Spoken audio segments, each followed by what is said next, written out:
In 1988, a plane landed at Honolulu International Airport without a roof on the fuselage. Crazy, right? You see, on April 28, 1988, Aloha Airlines Flight 243 was scheduled to operate a short domestic flight from Hilo to Honolulu, Hawaii. The Boeing 737-297 aircraft, registered as N73711, had been in service since 1973. The flight crew consisted of Captain Robert Schornsteimer, First Officer Daryl Fujita, and 2 flight attendants.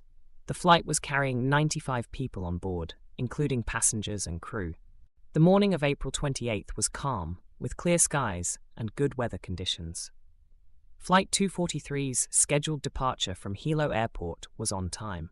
The aircraft, a workhorse of the airline industry, had undergone regular maintenance, but unbeknownst to the crew, it had been subjected to the strain of thousands of pressurization cycles during its time in service. These cycles would prove to be crucial in the events that would unfold.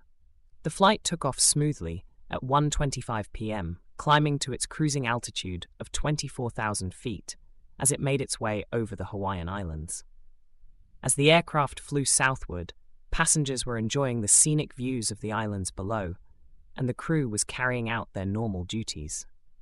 The flight path would take them directly over the Pacific Ocean, with a flight time of just under an hour.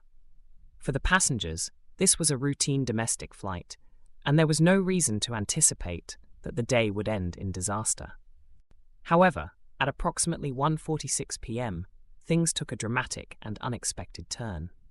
The first sign of trouble came when a loud bang was heard from the rear of the aircraft, followed by a sudden and violent shaking. Flight attendants, who had been serving refreshments and assisting passengers, were immediately startled and struggled to maintain their balance as the aircraft jolted. The aircraft began to experience severe turbulence, and the passengers felt an unsettling sense of disorientation. For Captain Schornsteimer and First Officer Fujita, the shaking and noise were immediate signals of something abnormal.